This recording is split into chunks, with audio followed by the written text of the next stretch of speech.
Olá! Hoje a gente vai mergulhar a fundo numa investigação científica bem interessante para tentar entender uma daquelas mudanças clássicas que acontecem no nosso corpo com o passar dos anos.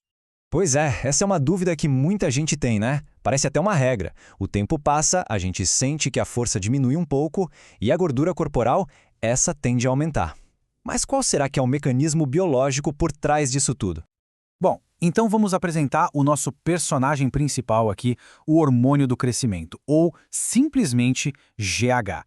Ele é fundamental para a nossa composição corporal. O grande problema é que conforme a idade avança, a produção deste hormônio simplesmente despenca, e é exatamente aí que o nosso mistério começa. Então, vamos lá. Vamos montar esse quebra-cabeça. Entender por que o GH diminui é a peça-chave para desvendar várias das mudanças que a gente associa ao envelhecimento.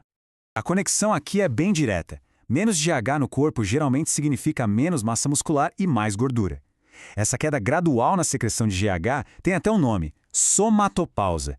E as consequências dela, bom, quase todo mundo sente.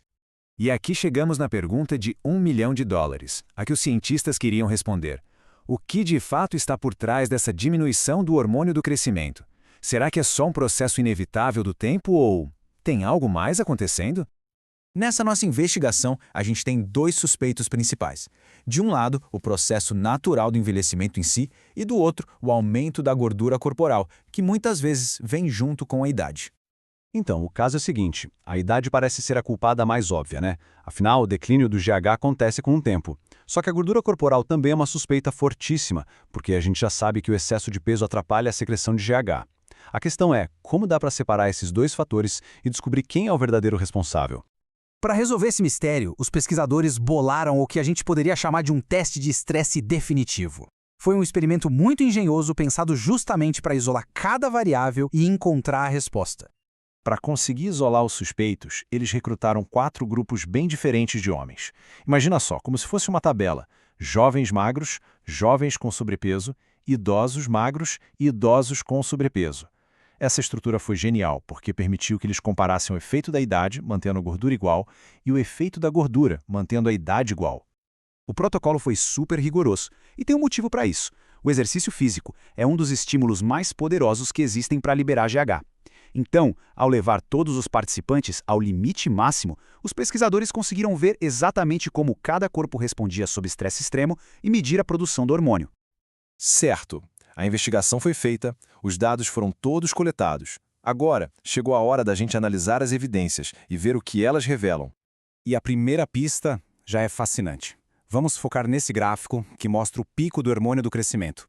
Olhem só para as duas primeiras barras à esquerda.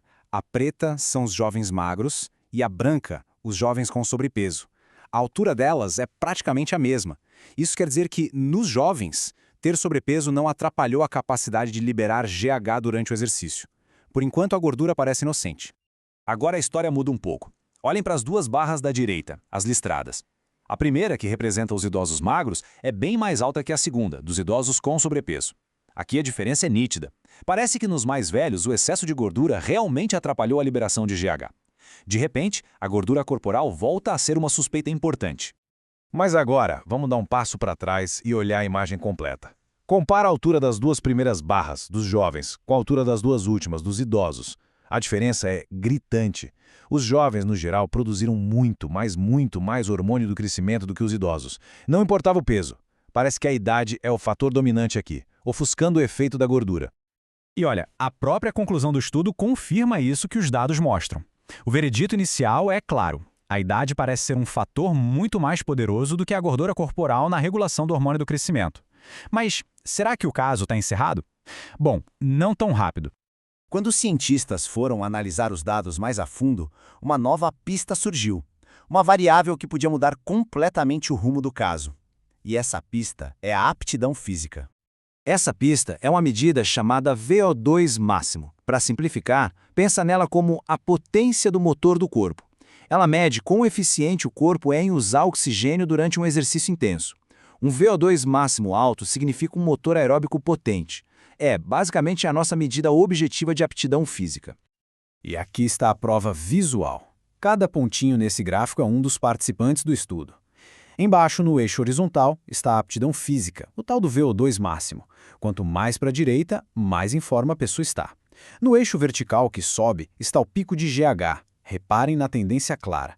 Os pontos formam quase uma linha que sobe para a direita. Ou seja, quanto maior a aptidão física, maior a explosão de hormônio do crescimento. A correlação é inegável. A implicação disso é gigantesca. Quer dizer, não é só sobre idade ou gordura. A capacidade física, a tal potência do motor de cada um, estava fortemente ligada à capacidade de produzir esse hormônio tão vital. E o estudo ainda destaca que essa ligação foi ainda mais forte nos homens mais velhos. E aqui vem o ponto crucial, o plot twist da história. Na análise final, que juntou todas as variáveis, o efeito isolado da gordura corporal simplesmente sumiu. Os únicos dois fatores que realmente importavam para prever a liberação de GH eram a idade e, de forma ainda mais forte, o nível de aptidão física. Então, o que tudo isso significa na prática? Como é que essa descoberta muda a forma como a gente pode pensar sobre envelhecimento e saúde? Vamos resumir o que a gente descobriu. A somatopausa existe, é um fato. Mas ela não é só uma sentença do tempo. Ela está profundamente conectada com a nossa condição física. A mensagem dessa análise é muito poderosa. Manter uma boa aptidão física, especialmente a capacidade aeróbica, pode ser uma das estratégias mais eficazes para sustentar a produção desse hormônio tão importante ao longo da vida.